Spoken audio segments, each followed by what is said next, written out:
myself, but I've been around lots of people who have.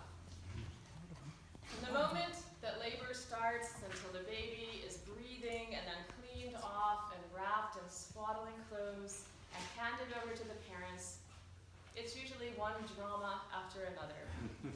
Contractions and pain and rushing to the hospital and blood and epidurals and dilations, minutes that seem to take hours, and hours that will be remembered forever.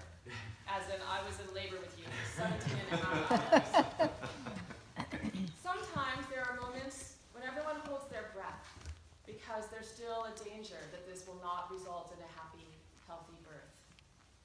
But then it happens, and there are pictures and tears and phone calls to extended family and friends, and the baby gets a footprint and a little knit cap and a bassinet and a first feeding.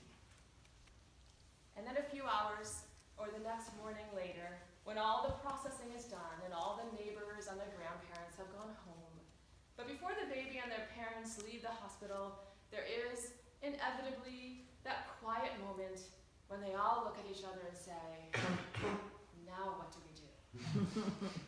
Are they really going to let us out of here alone? With this brand new, fragile life? With this person we don't even know? How will we know what to do when things get strange or hard? When the crying is too much, or the feeding is not enough? And of course there are books, and tons of advice, and plenty of people who've gone through this before, who'll be glad to tell them how to do it. But in the end, each new parent has to figure it out for themselves. And each has to grapple with and marvel at the fact that this tiny life has been given entirely into their care, and it becomes the focus of this family, especially if it's the first one, and there's a great deal of anxiety about making sure that it thrives. I can only imagine that this is more or less how it went for Mary and Joseph, only with less technology and more farm animals. I'm guessing, of course, but I would think that after some sleep and the stars fading from the sky, the angels went back to heaven, and the shepherds went back to work, and the world went right on turning. And I'm sure that even if some people had some really weird dreams that night, with glorias and hosannas wafting through them, the vast majority didn't even notice that anything had changed. And Mary and Joseph probably woke up and thought, now what do we do? Because not only were they young parents for the first time, but they were certainly aware that this was not any ordinary birth. Surely they must have felt the weight of something very special and important. They must have known that this child was going to grow into something extraordinary. They must have felt the change in their souls and the gravity of being caretakers for this most important life. I have no doubt that that's part of what Mary was pondering in her heart. And even though the Lord had brought her this far, it's hard to believe that she really had a plan, other than learning how to take one day at a time, one step at a time, how to shelter and feed and protect and teach this newborn life that she was suddenly in the care of. And this, of course, is the center of the miracle of Christmas. God does not come to us with a plan, does not appear in a blaze of glory and say, this is how you do it. Here's the rules and the 10 steps for success, and I'll be checking in with you about how you're doing and whether you're getting it right on a regular basis. Instead, God comes to us, born to us so fragile and dependent, and says to us, here I am. How are you going to make sure that the love of God, the life of God, thrives in this world? Former Archbishop of Canterbury, Rowan Williams, writes, here's where Christmas gets a little strange and potentially worrying.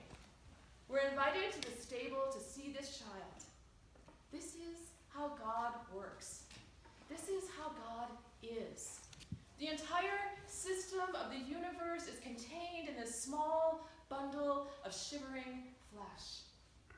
God has given himself away so completely that we meet him here in poverty and weakness, with no trumpeting splendor, no clouds of glory. This is how he is. He acts by giving away all that we might expect to find in him of strength or success as we understand them. The universe lives by a love that refuses to bully us or force us, the love of the cradle and the cross. Last night, like the night of most new births, was a night full of drama and celebration and love. The whole world joined in, whether they were part of the family or not, whether they believe what we believe or not. Who can resist a little joy in the world born on this cold, dark night?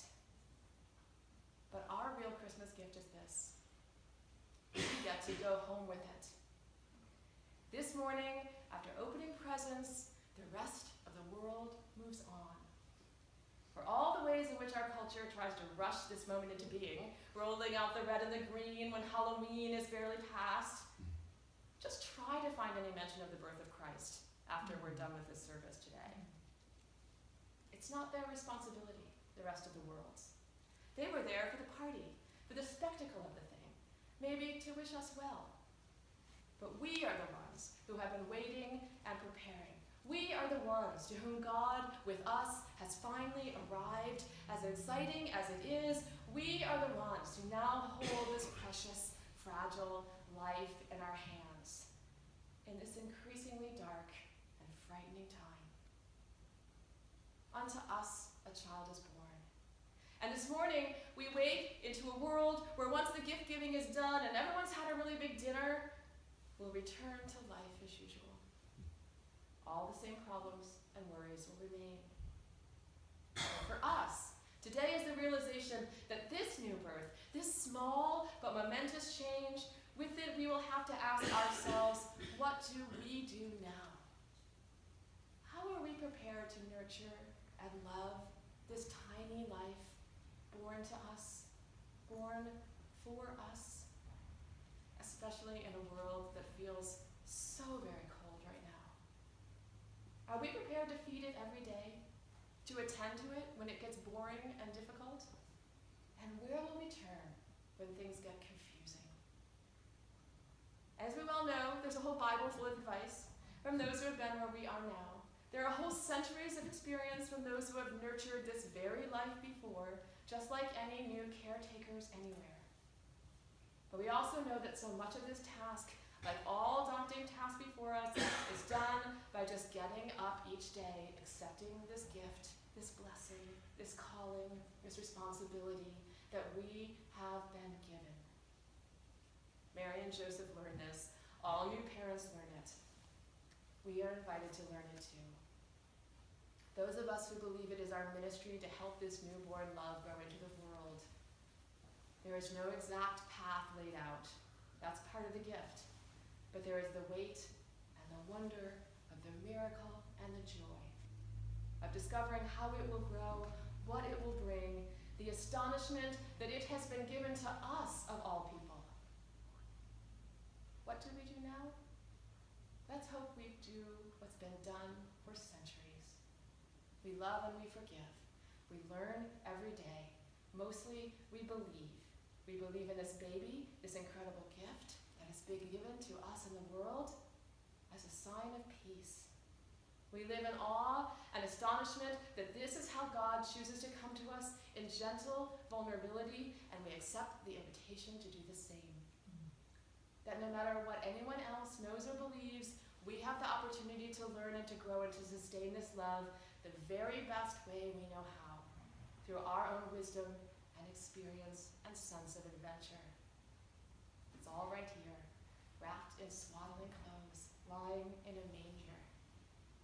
It's a big gift, a big responsibility, a big opportunity to believe in the good news of great joy, the salvation of the whole world. Everyone else goes back to normal after today. But for those of us who believe in this baby, this Messiah, God with us, is the first day of the rest of our lives. Merry Christmas. Merry Christmas.